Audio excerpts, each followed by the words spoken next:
ರಾಜ್ಯದಲ್ಲಿ ಮುಂದೆ BJP JDS ಸರ್ಕಾರ ಅಧಿಕಾರಕ್ಕೆ ಬರಲಿದೆ ಎಂದು ಮಾಜಿ ಮುಖ್ಯಮಂತ್ರಿ ಹಾಗೂ ಕೇಂದ್ರ ಸಚಿವ ಎಚ್ ಡಿ ಕುಮಾರಸ್ವಾಮಿ ಅವರ ಹೇಳಿಕೆ ಸದ್ಯ ರಾಜ್ಯ ರಾಜಕೀಯದಲ್ಲಿ ಹೆಚ್ಚು ಚರ್ಚೆಯಾಗ್ತಾ ಇದೆ.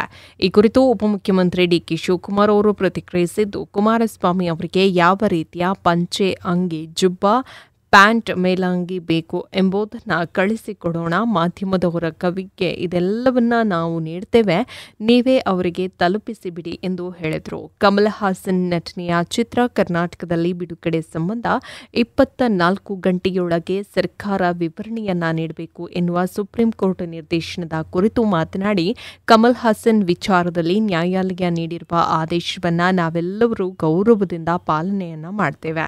ನಾವು ನಮ್ಮ ಮಿತಿಯನ್ನ ಮೀರಬಾರದು, ಶಾಂತಿಯಿಂದ ಇರಬೇಕು ಎಂದು ಕನ್ನಡಪರ ಸಂಘ ಸಂಸ್ಥೆಗಳಲ್ಲಿ ನಾನು ಮನವಿಯನ್ನ ಮಾಡಿಕೊಳ್ತೇನೆ.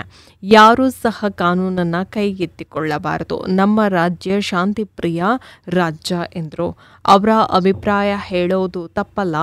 ಅವರ ಅಭಿಪ್ರಾಯಗಳನ್ನು ವ್ಯಕ್ತಪಡಿಸಲು ಅವಕಾಶವನ್ನು ನೀಡ್ತೇವೆ. ಎಲ್ಲ ಜಾತಿ, ಸಂಸ್ಕೃತಿ, ಧರ್ಮಗಳನ್ನು ಬೆಂಗಳೂರು ಅರಗಿಸಿಕೊಂಡಿದೆ. ಬೆಂಗಳೂರು ಅಂತಾರಾಷ್ಟ್ರೀಯ ನಗರ, ಎಲ್ಲರಿಗೂ ಬೇಕಾದ ನಗರ. ಕನ್ನಡದ ಜನರು ಹೃದಯ ಶ್ರೀಮಂತಿಕೆ ತೋರಿಸಿಕೊಂಡು ಬಂದಿದ್ದಾರೆ. ನಮ್ಮ ಸ್ವಾಭಿಮಾನವನ್ನು ಯಾರೂ ಸಹ ಹಾಳು ಮಾಡಲು ಸಾಧ್ಯವಿಲ್ಲ. ಕನ್ನಡದ ಪರ ನಾವಿದ್ದೇವೆ, ಆದರೆ ನ್ಯಾಯಾಲಯದ ತೀರ್ಪಿಗೆ ಗೌರವವನ್ನು ನೀಡಲೇಬೇಕು ಎಂದು ತಿಳಿಸಿದರು. ಐಶ್ವರ್ಯ ಗೌಡ ಅವರ ವಂಚನೆ ಪ್ರಕರಣಕ್ಕೆ ಸಂಬಂಧಿಸಿದಂತೆ ಡಿಕೆ ಸುರೇಶ್ ಅವರಿಗೆ ಇಡಿ ಸಮನ್ಸ್ ನೀಡಿರುವಂತಹ ಕುರಿತು ಡಿಕೆ ಶಿವಕುಮಾರ್ ಅವರು ಮಾತನಾಡಿ, ಡಿಕೆ ಸುರೇಶ್ ಇಡಿ ತನಿಖೆಗೆ ಸಹಕಾರವನ್ನು ನೀಡಲಿದ್ದಾರೆ ಹಾಗೂ ತಮ್ಮ ಹೇಳಿಕೆಯನ್ನು ಸಲ್ಲಿಸಲಿದ್ದಾರೆ. ನಮ್ಮ ಹೆಸರನ್ನ ಅಪರಿಚಿತರು ದುರುಪಯೋಗ ಮಾಡಿಕೊಳ್ತಾ ಇದ್ದಾರೆ ಎಂದು ಅವರಿಗೆ ಪೊಲೀಸರು ದೂರನ್ನ ನೀಡಿದರು. ಶಿವಕುಮಾರ್ ತಂಗಿ ಎಂದು ಹೇಳಿಕೊಂಡು ಮೋಸವನ್ನ ಮಾಡ್ತಾ ಇರುವ ಬಗ್ಗೆ ವಂಚನೆಗೆ ಒಳಗಾಗಿರುವಂತಹ 3-4 ಜನರು ನನ್ನ ಬಳಿ ಬಂದು ಹೇಳಿದ್ದಾರೆ.